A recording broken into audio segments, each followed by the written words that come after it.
Good day, everyone. Today, our group will present the topic The Cultural Influence of Philippine Festivals. Philippine festivals or fiestas are colorful celebrations found in different parts of the country through dance, music, costume, and decoration. Each festival expresses our history, culture, and community spirit.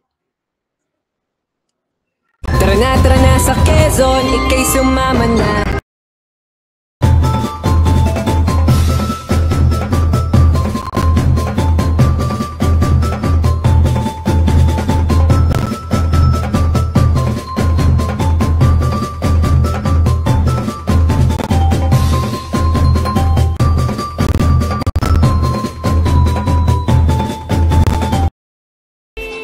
Nasa dulo ng bahaghari, kaya't isang libong kulay nangangakit kumakaway. Piliin mo rin ang Pilipinas, kapulo ang winas ng Pelas. Piliin mo, yakapin mo, kayamanan niyang likas. Piliin mo, Pilipinas. Kapulo ang Tara dito sa Nyugnyugan, ito ang saya. Tara na sa Quezon, lugar na kay ganda. Tara dito sa Nyugnyugan, may siyang naiiba.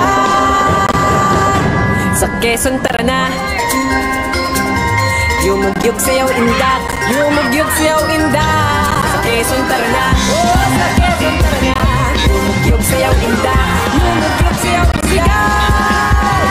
lugar. Apat na isang lugar, pinagsama-sama ang kasiyahan na dala, bonggang-bongga. Pinagdiriwang ang niyog, kaya napapayugyog ang buong Quezon. Tilasang nga na umaalon, umapaw sa galat ang mga tao. Magandang tanawin at pagkain meron. Here are some key facts about our festivals. First, fiestas are celebrated nationwide, and every town usually has its own version.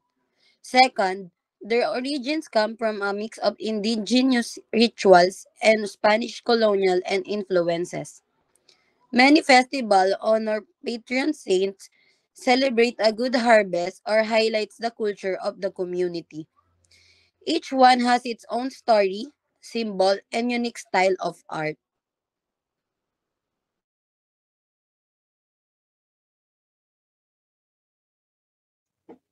Festivals also showcase many artistic techniques. In costume making, we see weaving, beadwork, feathers, and bright colors combination.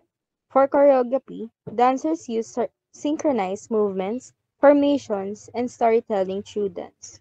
There is also craftsmanship shown in masks, floats, props, and the colorful keeping in the Pahiyas Festival. And of course, music brings life to celebrations using drums, chants, and traditional instruments that guide the rituals.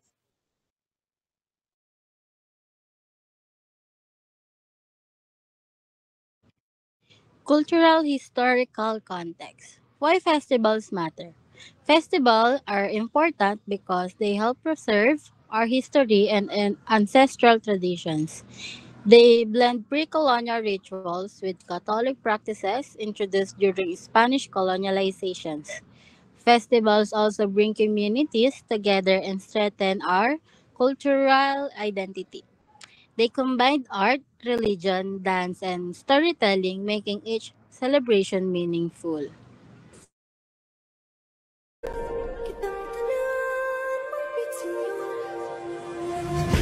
Señor Kang Lolo Kini, Señor Kang Lola Kini, Señor Kang Tatay Kini, Señor Kang Nanay Kini.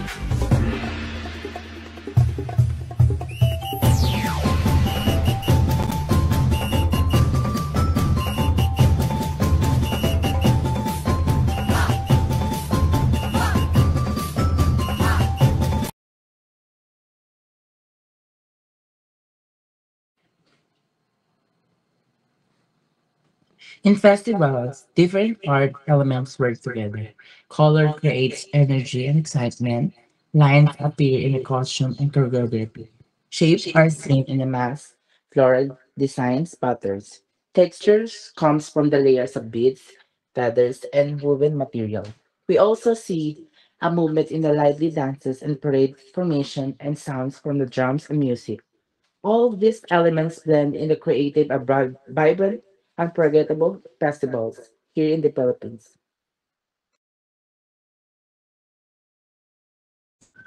That's all. In conclusion, Philippine festivals are living artworks that reflect who we are as a Filipinos. Creative, joyful, and culturally rich, and all. Thank you.